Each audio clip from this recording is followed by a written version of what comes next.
For giving me an opportunity to speak on the supplementary demands for grants 2025-26। मैं शुरुआत करना चाहती हूँ ये कह के कि जो सत्ता पक्ष में है वो 24/7 इलेक्शन मोड में रहते हैं और इसका हर्जाना देश को भुगतना पड़ रहा है।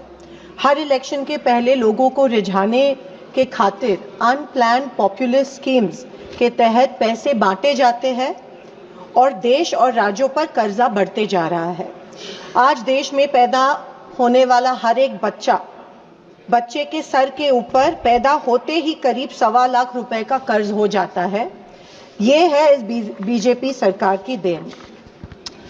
स्पीकर साहब, मैं शुरू करना चाहती हूँ हमारे महाराष्ट्र में जो फ्लड्स आए, जो बाढ़ आई, उसके बारे में।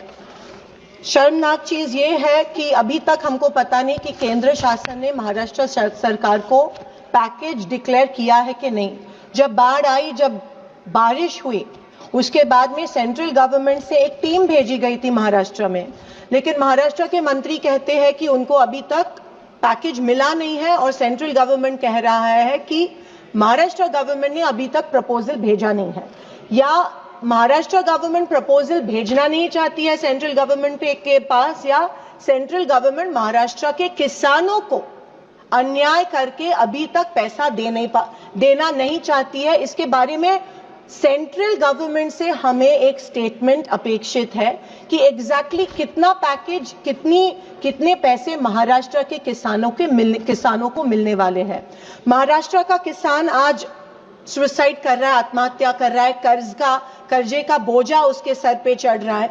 हमने मांग की थी कि हर एक किसान को 50,000 रुपीज पर हेक्टेयर मिले, लेकिन जिस तरह सीएम ने पैकेज अनाउंस किया, जोक हो रहा है, महाराष्ट्र के किसान का मजाक उड़ा रहे हैं। स्पीकर महोदय, एक किसान के खाते में सिर्फ 6 रुपए जमा हुए, सिर्फ only 6 rupees were deposited in a farmers account. और ऐसे शर्मनाक तरह से मजाक महाराष्ट्र के किसानों का सेंट्रल गवर्नमेंट और महाराष्ट्र गवर्नमेंट कर रही है। हमने मांगे थे 50,000 रुपए हेक्टेयर, वो तो नहीं मिले।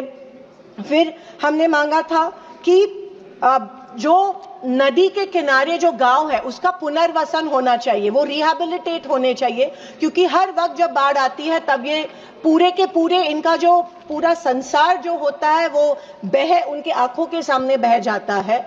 कम से कम 3 या 4 साल लगते हैं हर एक किसान को, जब उसके आंखों के सामने उसका खेत बह जाता है 3 या 4 साल लगते हैं उभरने को और वापस उसमें उसकी फसल जो है वो डालने को।